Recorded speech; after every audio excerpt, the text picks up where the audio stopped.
Welcome to another TNA review. If you haven't checked my Slammiversary review out, please make sure you do. Then let's get this thing going.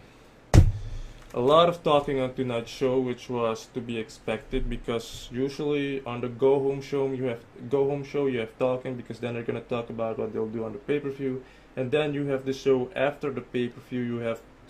You also have talking because then they're gonna talk about how they lost and how they won their rematch and this and such. So let's just do this shit. Show starts up with Lashley coming out the Destroyer. Lashley talks about how he's better than everybody, how he's the most dominant wrestler in the company, and then he says that he's better than every wrestler in the wrestling industry. I don't know what type of protein this guy has been drinking, but Lashley is not even close on being better than every other wrestler in the industry. Like seriously, dude, chill, okay? You're a mediocre wrestler. You do the same shit every fucking week. Like, chill. But anyways, he continues saying that tonight is Gold Rush and that he has the gold and that everybody rushes out because no one rushes out of the building because no one wants to face him.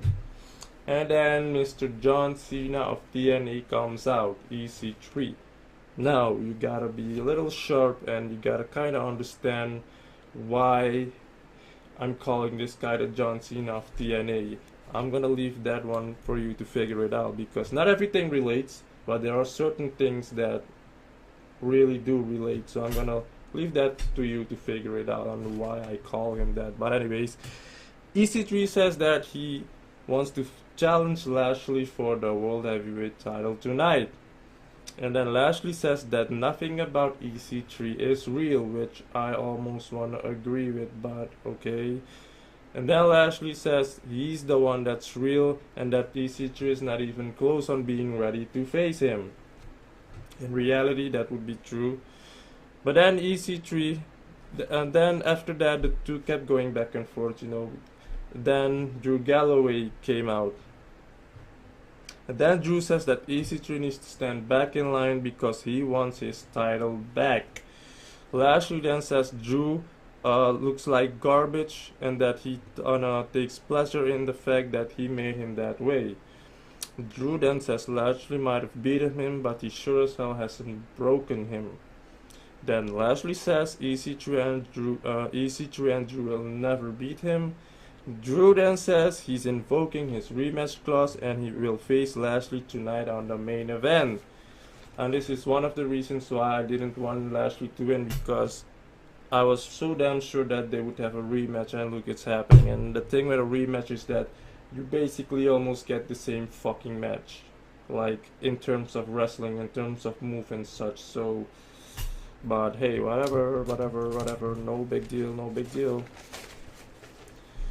So after that, we get a backstage segment with Eli Drake and Jeff Hardy, pretty much about how this whole thing with Jeff facing Eli Drake for the King of the Mountain champion has inspired. So we had that little segment, and after that we had the match with Jeff Hardy and Eli Drake for the King of the Mountain title.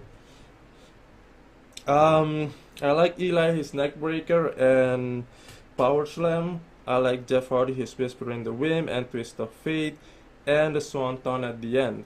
But unfortunately, the match got disqualified due to Matt Hardy's interference. We should have seen that one coming, right? If the match was longer, it would have been a good match, an average good match at best. But yeah, the match got disqualified due to Matt Hardy's interference. Then we go backstage where we see EC3 and Drew Galloway basically kind of discussing this whole title situation thing, and that how Drew Galloway is injured. EC3 kind of pep talking him of trying to talk him out of it and such. So we had that backstage segment, and then we go back in the ring where Jeff is going to basically cut a promo. Jeff talks about ending the feud between him and Matt tonight, and then he calls out Matt. Matt talks about the origin of Broken Matt Hardy, basically where it all happened, where Jeff Hardy did the swanton from above the heavens or whatever they call it. He talked about coming back stronger and more powerful, and that Jeff had zero remorse trying to end his brother, zero remorse for his wife and his son Maxwell. And then he tells Jeff he must be what? Then he tells Jeff that he must be deleted. You know, this whole thing with Matt Hardy is so fucking hilarious. I love it so much that it's so hilarious and lovable in a way. I don't know. There are fans that don't like it, whatever, but I like it because it's something so fucking new, and that is the thing that most fans don't appreciate. You know how fans always say they want something new and this and that, and when they finally get it, they complain about it. They don't like it. I like it. I like this fucked up Matt Hardy. I like this broken Matt Hardy, this whole gothic look and all of that. He's getting more into this fucking character, and he's doing it so well, you know. But then Jeff says he would rather see Matt do a 6-minute promo in a hotel than to see this bullshit right now. And then the two go back and forth. And then Matt tells Jeff to fight him like a man and fight him with honor. And then they start to brawl, on the where Matt Hardy did the swanton. They start to brawl, but then Rebby appears, of course, because Matt Hardy will definitely have a plan. Definitely had a plan. Then Rebby comes. She kind of blows I don't know what you call it. I'm so stupid. The thing with the firefighters used to turn off the fires, like gold thingy. I don't know what it's called. I'm stupid. I'm sorry, foreigner English, But she used that. She blows it in his face. Then Matt Hardy, of course, got the upper hand, and then he kind of threw him, but he didn't really throw him down the steps.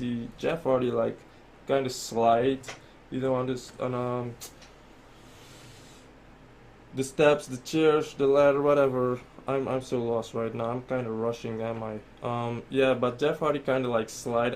He did it so well, because if he didn't, it would have botched, and it would have botched in a way that maybe Jeff would have like been stuck in the middle, which would have been really fucking awkward. So good thing he slid all the way down, And I think the table wasn't set up right, because I think the idea or the whole meaning of this was that Jeff had to slide onto the table, but it kind of missed it because it wasn't really set up that well. But that was that segment, which was good. It was good. Jeff Hardy must be deleted. It's fucking hilarious. Phew. But then we get a backstage promo where Matt says he's gonna erase Jeff Hardy in a 6 sides of steel. And then Matt Hardy goes into really psycho mode right now. He's like looking at the camera and being all like doing this, like, holy shit, this guy is hilarious. I had no idea Matt would be able to pull off such a character, like seriously. This is why I appreciate this so much, and this is why I like it so much, because this really is a new Matt Hardy. We've known Matt Hardy for so long, the same Matt Hardy all the time. Same moves, which he still has, but this is about the character, okay? This is about the persona. This is something new, and I fucking love it, okay? I love it. He's doing it so well. He's feeling himself. He's feeling comfortable in it, doing it and such, and I think that's what's more important, because sometimes when a wrestler gets given a character, you never know whether they'll be comfortable or willing to do it. How will they be able to do it? So this thing with Matt Hardy is working.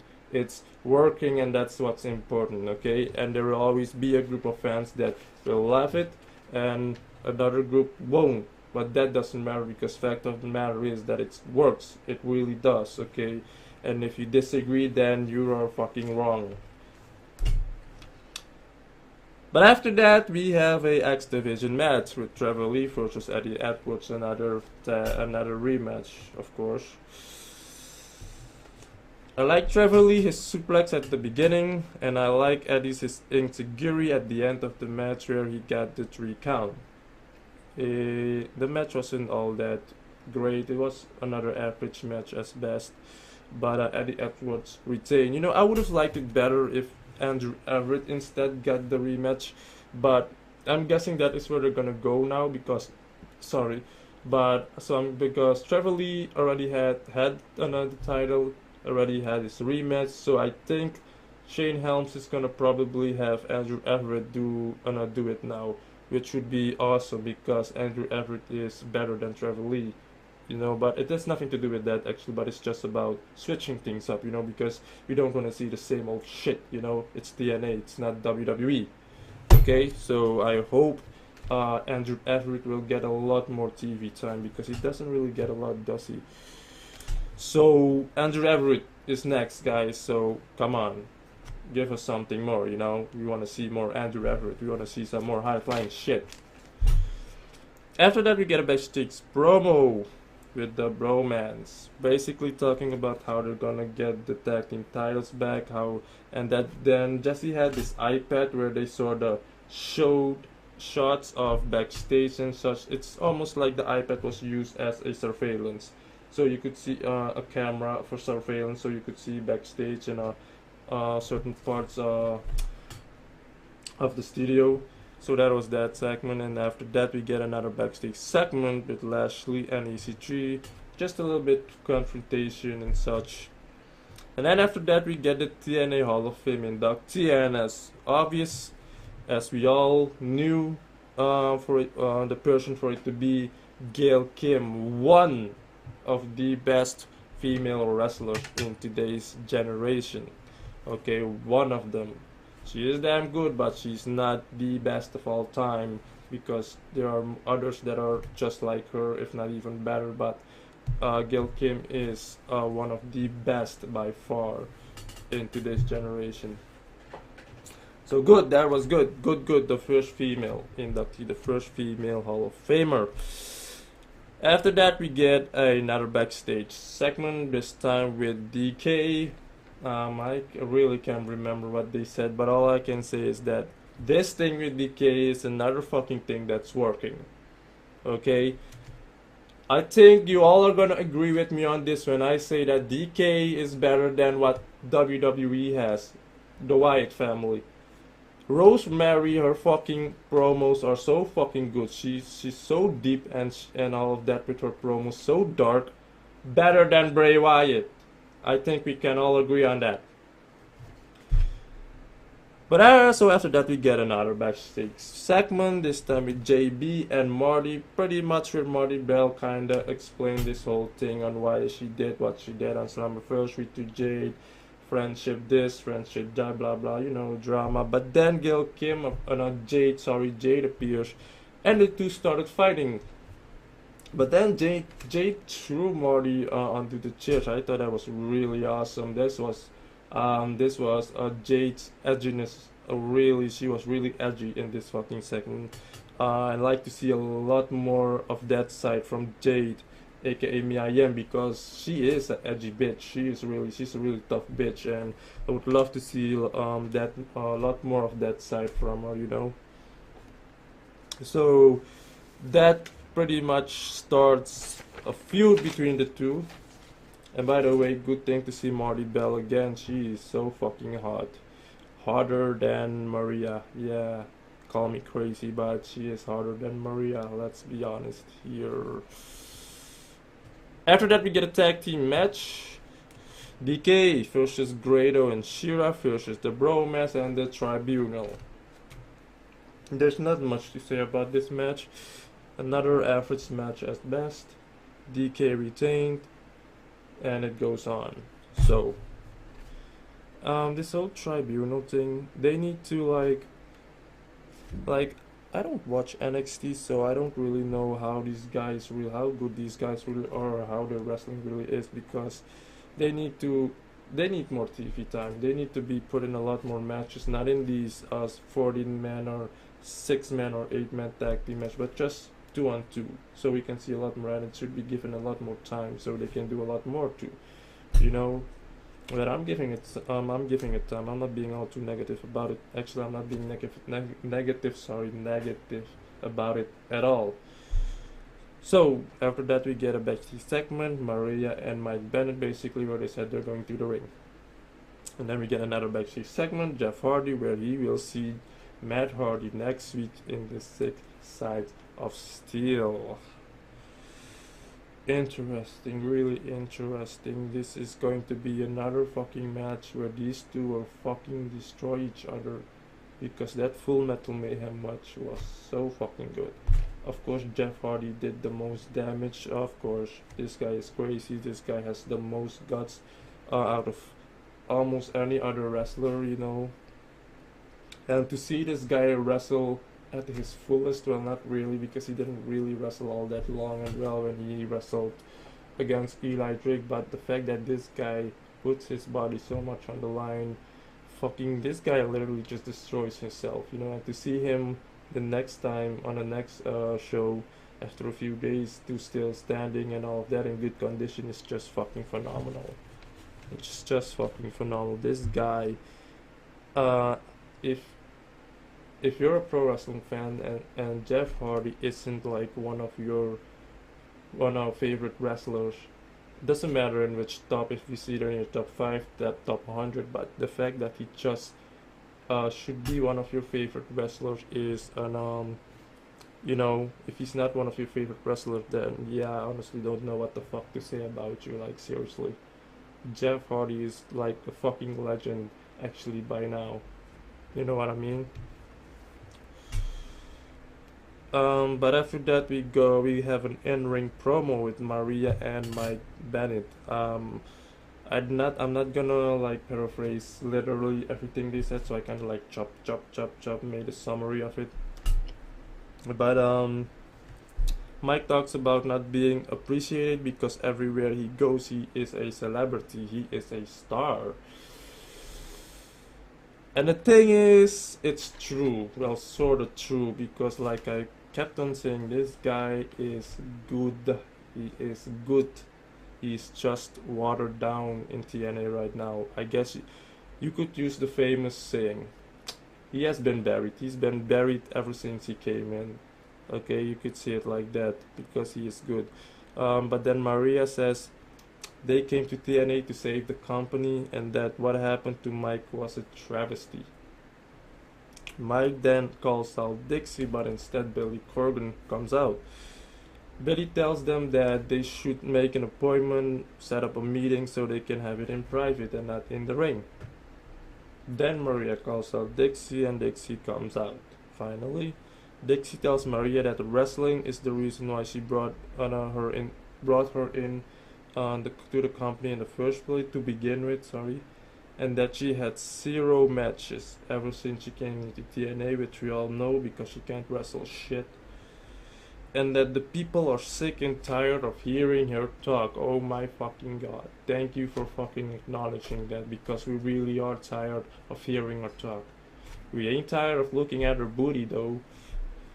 But yeah, so then the two went back and forth. But while that was happening, you had Maria started to getting all pissed off and shit, so she started poking Dixie, you know, shoving her shit. And then Dixie like slapped her, which almost kind of failed. Yeah, which botched in a way. She almost failed because she should have like slapped her right away, but she kind of like did this miss, and she was like, so it's almost a fail. But it was still good. This was a good segment though. Everything was good. And then after that we had the main event. Lashley against Drew Galloway. Also not really too much to say about this match, because like I said, it's going to basically be the same old shishnish in terms of wrestling. But Lashley got the win. EC3 was involved though, because Drew Galloway kind of kicked the referee during the match, which made Lashley spear him. Then Lashley went out to take a chair, but of course EC3, the hero, saved the day, took the chair off. Then those two started to have a little interaction. But then when EC3 tried to make his attempt to hit Lashley, he accidentally hit Drew instead, and Lashley speared him. And then Lashley did a submission move to Drew Galloway, passed out, and had the win. So You know what that means, right? With EC3 hitting Drew Galloway next week, we're gonna have these two going back and forth. How Drew's gonna be pissed because EC3 hit him with a chair, blah blah blah, blah blah blah. My question now is, oh yeah, we already know that because I was gonna say my question is who's gonna face Lashley now, but it's obvious that it's EC3's turn now. So which I also don't want to have as champion again, you know, because he's 2 times, Lashley's 3 times. Give me new people, god damn it. Thank you for watching. If you have watched this all the way till the end, hit like, subscribe, and share. I would really appreciate that. And I will see you all next week, creatures.